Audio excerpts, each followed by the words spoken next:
This is drip. Let's go. It's another K-Town beat.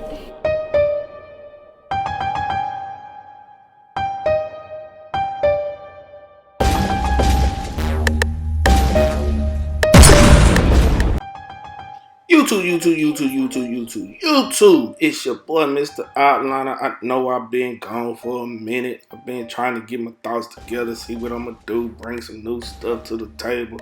I don't know, been a little busy, but today I got my makeover, cutting the dreads off. We're gonna chop them off, use the scissors to do that. Gonna make them over, man. We're gonna give them that burst fade. From dreads to a burst fade, we're gonna change his life today. He about to change his life today. His boo gonna look at him different. Like, who is that? You know what I mean? So anyway, y'all follow me through the journey of that, and you know we're gonna keep popping. So first thing you wanna do, you wanna cut the dreads off with some scissors. You wanna get it down to a level where you can control it. Sorry about the blurriness on this part, but it will come back clear. Just give it a few. But in the meantime, like, comment, subscribe, tell a friend to tell a friend. You know how we do it. Anyway, make sure you use scissors to cut it down. Make sure you pull it away from the head so you don't cut too much. You don't go too deep. See that? This is the end result. That's what we got. So you want to start cutting it down. We picked it out. You want to start cutting it down a little bit so you can see, you can map out what you got going on. So I'm using a 2 right here. And you know, I like to use bigger guards when I first start, so especially with a lot of hair, so I can see what's under it. You know, I need to see what's under the hair, so the texture, the flow, things like that. After you cut it down some, you can see that. And as I'm cutting it down, I'm seeing, oh, it's not too bad. But what I did notice is that I'm gonna have to wash his hair because he's had dreads for so long, and he didn't pick them out before he came, just cut them off. So you need to wash the hair after you shape it up and get it to a desired length where you can see what you're doing and see how you need to control it. You want to wash the hair so you can see more of it. So shape it up, get it right, then get ready to wash. And once after we wash it, we come back and we start the haircut. Now, whatever length you decide to have it at, start it at, that's up to you. But for me, I like to leave it a little thick just because I need something to work with just in case. I like to have a little bit more than less, right? So that's what we do. So we're cutting it down, and now we're about to get into the shampoo part. After the wash, we get him back in the chair, dry his hair off. Then we get the blow dry and make sure we dry it a little better than that. And then after you do that, then you'll be ready for the haircut. And we're gonna start the burst fade right after we dry it.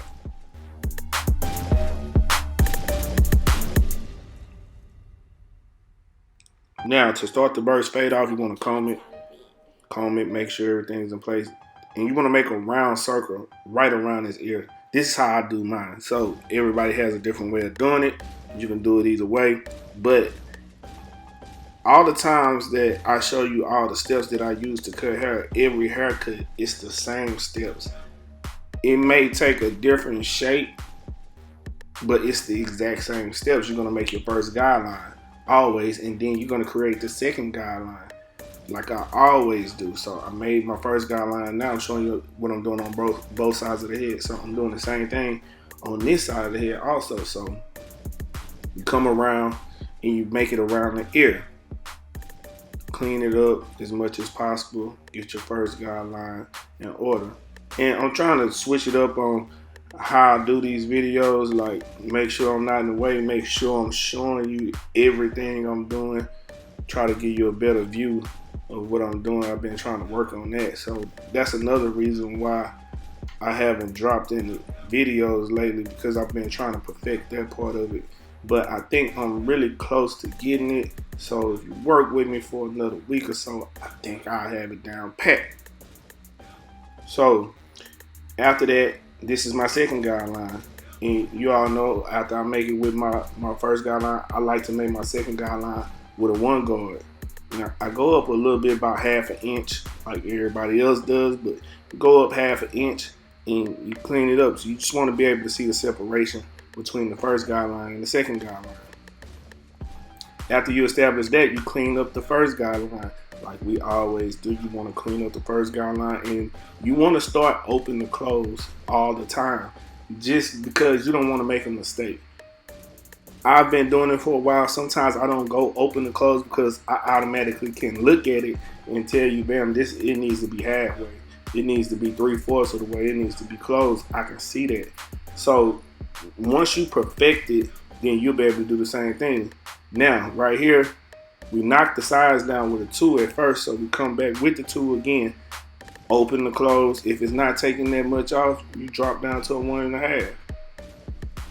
So we come down, knock it down, and you go against the grain also. You're working on getting the second guideline out. That's the purpose of the 2-step guidelines that I use. It's easier for you. You can see the blend coming in. So we use the 2, we jump back, we're on the 1.5. So we clean them up. And you're going at an angle, you're using the corners of the blade. Knocking it down. See that? See what I'm doing? I'm right on it.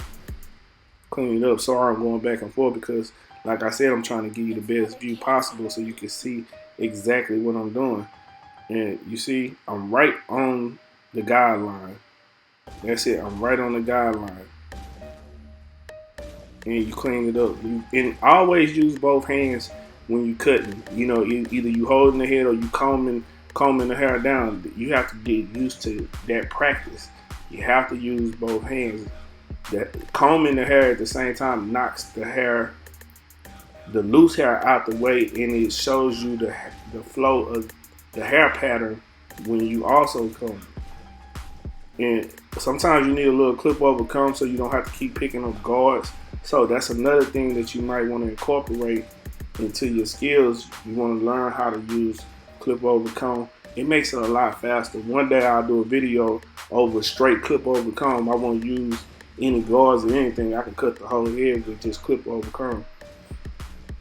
Right, so I'll do that video in the future. But again, you want to work your way down. You went from 1.5, now we got the 1 guard, and we still doing the same thing. We're working that line out that we want to work out. And sometimes it's stubborn, sometimes it's easy.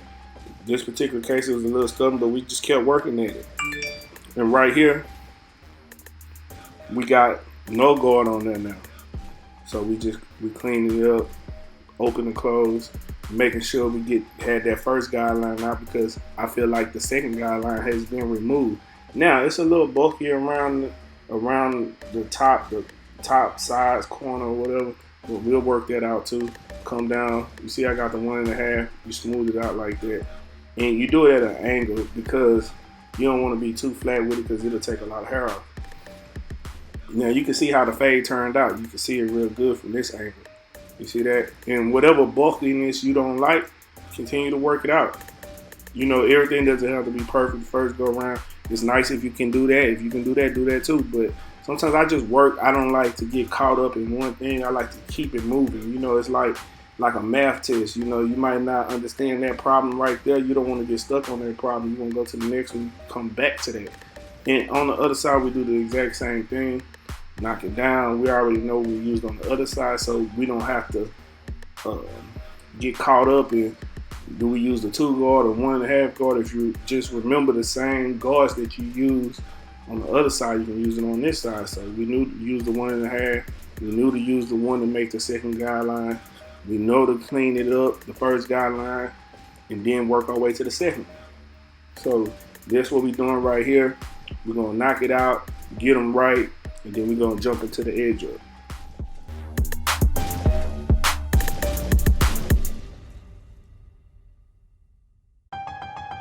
It's another K-Town beat.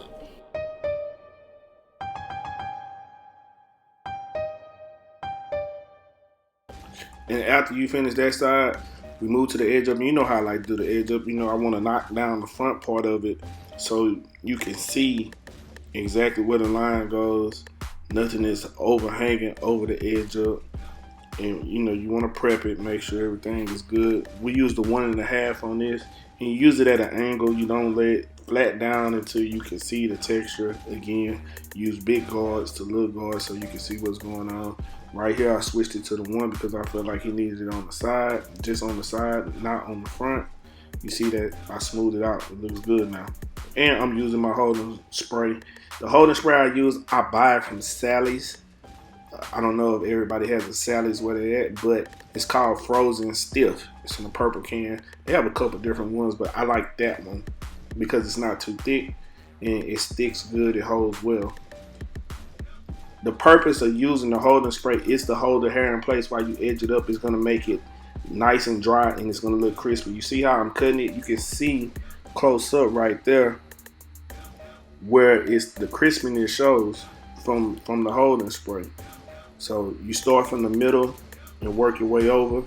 Then you come back and you hit the sides. You see what I'm doing with the sides? And I'm making the corners meet from what I did from the middle to over. I make the corners meet. I hit it. I'm using the Babblish Rose Gold Effects. Y'all already know. If you've been following me, you already know. You probably know the name. You probably can say it for me before I say it. You know what I mean? But anyway, you use that, connect the corners. Everything don't have to be perfectly short. You see this? This is a natural shape of his sideburns and his edge up. I'm showing you I'm not changing anything. I'm just cleaning it up. Really, this is his natural shape of his sideburns and his edge up. Some people get under my post and be like, man, you pushed him back, but you can see clearly right here, that ain't what it is. This is his edge up. So you see it, and look at that fade, man. The fade coming out nice. It's coming out nice. So anyway, if you can just look at it, step back sometimes. You can look at it, see what's going on with it. It'll show you exactly where the lines need to be. Sometimes you just have to take your time with it. And the picture is going to get clear and you can see exactly what I'm doing in a few seconds. So you just want to follow the guideline. Make sure it's clean. Look how those edges hit. Just pull the hair right off. And if you need to know anything about these edges, I got a review video on these also where I showed you how to set them or told you what I did to set them. And I actually did a video on showing it. So if you need to know anything about that, just refer back to that video I did a couple months back. But anyway, you use these for cleanup also, making sure everything is clean. Yeah, the picture now is getting clear. And if you see anything that you think is not right, out of place, go ahead and clean it up at this point because you're getting down to the end of the haircut. This is when you come back to the math problem that you didn't understand at first, but now you got it. You see it? Focus. Boom, focus. Now, you see that? No enhancements on this so far. This is just his edge up.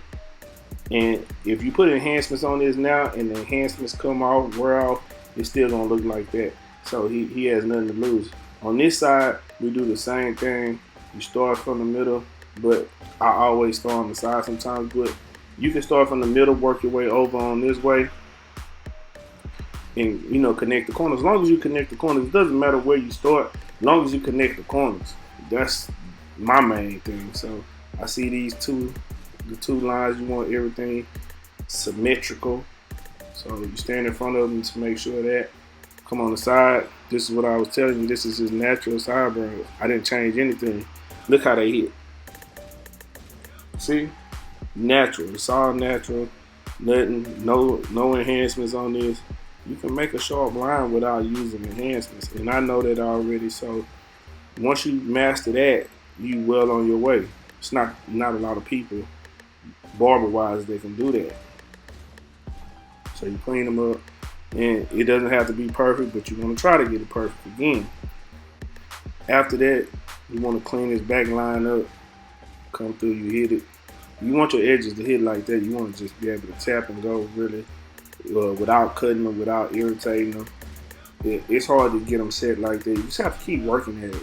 You know what I mean? It's not going to be, you. Sometimes you can set them the first time and they'll hit. And sometimes it takes 10 times for them to hit.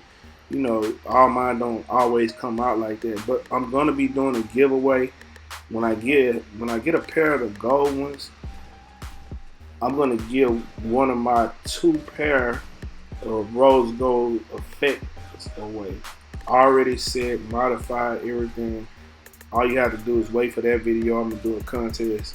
You can win that pair already set. You can go to work right away. So now that we got that, we want to work on the rest of the edge up. Stand in front of them. I'm standing to the side because I'm doing it for video purposes, but I really like to stand in front of them. And also, the other thing you should be doing is using your mirror, because the mirror doesn't lie to you. The mirror is going to tell you exactly if it's out of place. So you clean them up, hit them, corner them, box them up. You're almost ready to go. No enhancements. This is his edge up without enhancements. Now, we're going to make the magic happen. We're going to make them pop. We're going to put the enhancements on it. Now, right before I do the enhancements, though, I spread his hair with water, and then I use Can2 curling cream, and I put it on, and it's wet. You just rub it back and forth. That's all you got to do. Some people add gel to it to make it stick, the style stick, but I don't do that. I just use that. So here I got my master airbrush. You spray the edges. See that? Spread. Not too much, just enough. Make everything look equally. Blend it. Cut that. Yeah, look at that. Nice. And that's on the natural edge of. And like I said, I always do my edges first because you could, after you spray the enhancements on it, before you can't see anything. So you want to be able to do the edge up first so you can see exactly where you need to spray the enhancements at. And right here I'm using the Topic hair fiber right here just to go over the top of it, give it an extra pop. See that? Y'all recognize this dude from the beginning? Look, got him right. So then after you do that, spray a little bit more of the holding spray on it. After you spray some more of the holding spray on it, come back and you line them up again. You hit the same spots that you already did. You see that? It makes it extra crisp. You see that? Extra crispy, extra nice. See that? That's the look you want right there. That's the look they want. Once you get that look, then you good to go. Clean them up real good. Yeah, you just want to do cleanup work after that. Anyway, don't forget, like, comment, subscribe, tell a friend to tell a friend. You know how we do it. Until next time, love, peace, and hair grease. I'm out.